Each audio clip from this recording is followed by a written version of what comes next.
Hi everyone, welcome back to లితస్ world. ఈరోజు నేను మీకు మంచి రెసిపీ చేసి చూపిస్తున్నాను. మిక్స్డ్ బిర్యానీ చేసి చూపిస్తున్నాను. దానికోసం నేను half kilo mutton, half kilo పచ్చి రొయ్యలు, కిలో చికెన్ తీసుకున్నాను. చిన్నగా కట్ చేసిన మటను, చికెన్ కూడా చిన్నగానే కట్ చేసుకోండి. మూడింటిని ఉప్పు నీళ్ళలో వేసి శుభ్రం చేసి పక్కన పెట్టుకోండి.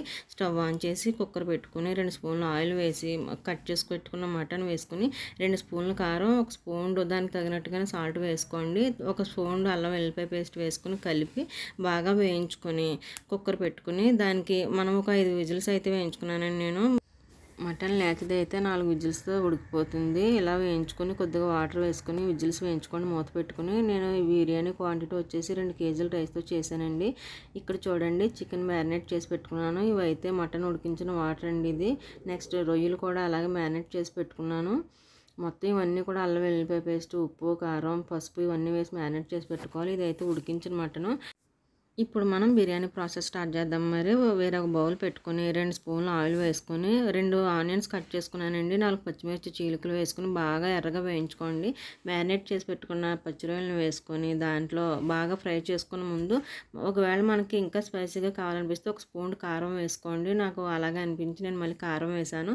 అవి బాగా ఫ్రై చేసి పెట్టుకుని పక్కకు తీసుకున్నాక ఇది నేను మళ్ళీ గ్రేవీ చూపించాను కదండి, అలా ఉన్నా పర్లేదు. అందులోనే ఆ బౌల్లోనే మ్యారినేట్ చేసి పెట్టుకున్న చికెన్ కూడా వేసుకోండి. అలా వేసి ఒక 5 నిమిషాలు మూత పెట్టుకుని బాగా మగ్గించండి. ఇది రోస్టెడ్ చేయలేదని నేను ఫ్రై పీసెస్ కింద చేయలేదు, కొద్దిగా గ్రేవీ కింద ఉంటుంది. చికెన్, ప్రాన్స్ ఇవన్నీ అయితేను ఈ 2 కూడా బాగా వేయించుకున్నాక, చికెన్ బాగా వేయించుకున్నాక నెక్స్ట్ పచ్చిరొయ్యలు వేయించుకొని తీసుకున్నాం కదండి పక్కన, అవి కూడా అందులో వేసి కలిపేయండి. కలిపేసి బాగా వేయించుకోండి, పక్కన పెట్టుకోండి. నెక్స్ట్ వేరే బౌల్ పెట్టుకుని బిర్యానీ చేయడానికి దానికి తగ్గట్టుగా నేను 2 కిలోలు తీసుకుంటున్నానని చెప్పాను కదండి, దానికి సరిపడా బాండి పెట్టుకుని ఆనియన్స్, బిర్యానీ సామాను ఇవన్నీ తెలుసు కదండి, అవన్నీ వేసి వేయించుకొని 2 స్పూన్ల ధనియాల పొడి, 2 స్పూన్ల కారం, 2 స్పూన్ల బిర్యానీ మసాలా వేసుకోండి. ఇది నేను ఇంట్లో ఆడుకున్న బిర్యానీ మసాలా. ఇవి వేసి బాగా వేయించుకొని ఇక్కడ నేను ఒక బౌల్ చూపిస్తున్నాను కదండి, దాంతో 4 బౌళ్ళు వాటర్ పోసుకున్నాను. ఎందుకంటే 2 బౌల్లో రైస్ తీసుకున్నాను. నేను 2 కేజీలు తీసుకున్నాను అని చెప్పాను కదండి, దీంతో కొలత ప్రకారం చెప్తున్నాను. వాటర్ వేసుకున్నాక పుదీనా, కొత్తిమీర, కొద్దిగా సాల్ట్, నేను ఇక్కడ మటన్ వేసిన వాటర్ కూడా చూపిస్తున్నాను కదండి, ఉడికించి పెట్టుకున్న వాటర్, అది కూడా వేసుకోండి. చాలా టేస్ట్గా వచ్చిందండి ఇవన్నీ కలిపాను.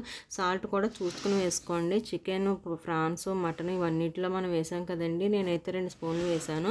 కరెక్ట్గా సరిపోయిందండి. ఇక్కడ చూసారా, నేను ఇంత రోస్ట్గా చేసుకున్నాను. అంటే రోస్ట్గా అంటే మరీ ఫ్రై పీసెస్ కింద చేయలేదు కదా, కొద్దిగా గ్రేవీతోటి వేసుకున్నాను. ఇది ఇక్కడ నేను వాటర్లో ఒక నిమ్మకాయ పిండుకోండి. టేస్ట్ అయితే అదిరిపోయిందండి అలా వేసుకున్నాను. ఇవన్నీ బాగా కలుపుకోవాలండి. కలిపి మూత పెట్టేయండి. మూత పెట్టి బిర్యానీని ఉడికించుకోండి. ఇప్పుడు చూడండి, ఒక 15 నిమిషాలు అయ్యాక నేను మూత తీసి మనం పక్కన పెట్టుకున్న కర్రీని అంతా, ఈ మిక్స్డ్ కర్రీ అంతా కూడా మళ్ళీ బిర్యానీలో పైన వేసుకొని బాగా సమాంతరంగా చేసుకుని పెట్టుకోండి. చూసారా, ఇక్కడ ఇంకా వాటర్ కనిపిస్తున్నాయి కదా. ఈ బిర్యానీ ప్రాసెస్ మొత్తం కంప్లీట్ అవ్వడానికి నాకు ఒక 1/2 అవర్ టైం అయితే పట్టిందండి. ఇవన్నీ రెడీ చేసుకుని పెట్టుకుని బిర్యానీ రెడీ చేయడానికి. బిర్యానీ అయితే చాలా బాగా వచ్చింది. ఈ సంక్రాంతికి మరి మీరు రెడీ చేసుకోండి. ఎవరైనా రిలేటివ్స్ అవి వస్తుంటారుగా.